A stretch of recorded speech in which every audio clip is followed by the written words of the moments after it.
सन्मान्य राज ठाकरे यांचं मनापासून धन्यवाद व्यक्त करतो की त्यांनी या सरकारच्या प्रयत्नाला आणि स्वाभाविकता छत्रपती शिवाजी महाराजांच्या पराक्रमाच्या साक्ष देणाऱ्या या सगळ्या गडकिल्ल्यांच्या प्रयत्नांना समर्थन आणि बरोबर शुभेच्छा दिल्या आहेत।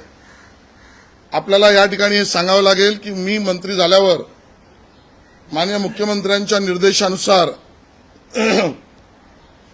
केवळ हेच 11-12 नाही, सर्वच गडकिल्ल्यांवर त्या जिल्हाधिकाऱ्यांनी अतिक्रमण मुक्तता करावी याचा शासन निर्णय आपण केला। मग त्याच्यावरची अनधिकृत बांधकामं शोधली पाहिजेत।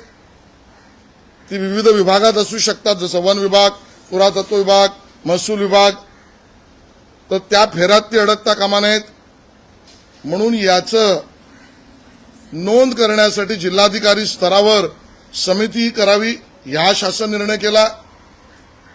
त्या समितीला आपण कालमर्यादा दिली की तुम्ही याची नोंद पूर्ण करून जे जे अनधिकृत आहे, जे जे अयोग्य आहे, जे जे अवैध आहे, ती यादी कालमर्यादेत शासन दरबारी जमा करावी हा शासन निर्णय केला। आणि चौथा शासन निर्णय केला आपण की विविध कालमर्यादामध्ये ते निष्कासित करण्यात यावेत।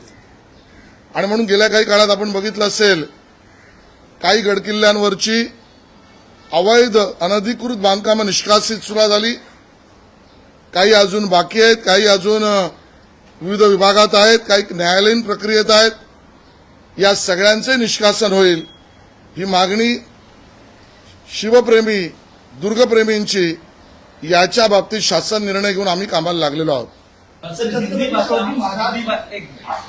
निमित्ताने जो जिल्हा करण्यात आलेला होता तो आपण सरकारने मागे देखील घेतला आहे, परंतु साकेनगर येथील एका शाळेमध्ये आहे ते तिसरी पासून हिंदी शिकवण्यासंदर्भात शिक्षक आहेत ते पालकवर्गाकडून जे फॉर्म आहेत ते भरून घेण्यात येत आहेत। कुठेतरी जाणून लादण्याचा प्रकार आहे तो त्या ठिकाणी घडल्याचा आरोप आहे तो पालकांकडून होतो। या संपूर्ण त्या विकसित शाळेच्या संदर्भात मला माहित नाही, माहिती घ्यावी लागेल।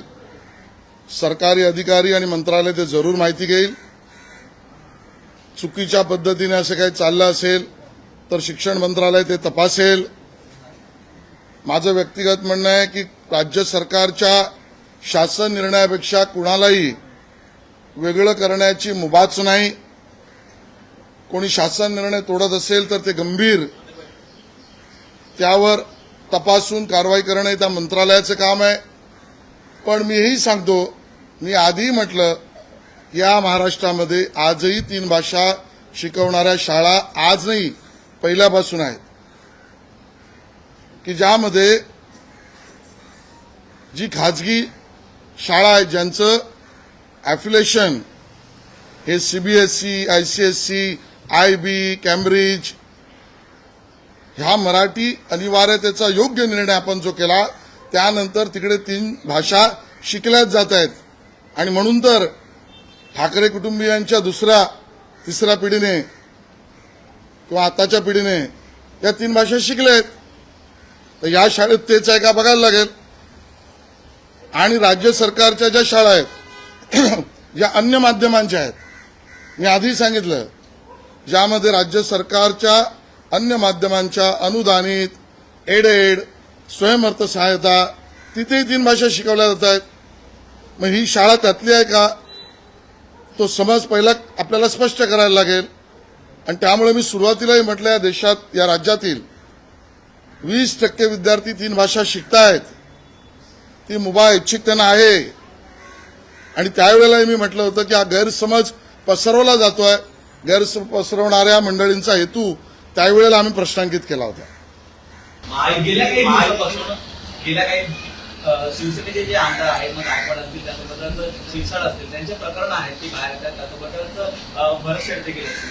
तर ह्या प्रकरणांमुळे कुठेतरी एकनाथ शिंदे हे नाराज असल्याचा सूर आहे तो या ठिकाणी ऐकायला मिळतोय। एकूणच काय नक्की सुरू आहे, जर ह्या युतीमध्ये नक्की काही आलबेल नाही असं देखील सर याला जोडून म्हटलं आहे, शिवसेना पक्षाचे जे नेते आहेत किंवा मंत्री आहेत किंवा आमदार आहेत त्यांचं वर्तन महायुतीच्या विरोधात तळात असेल असं वाटतं? No comment.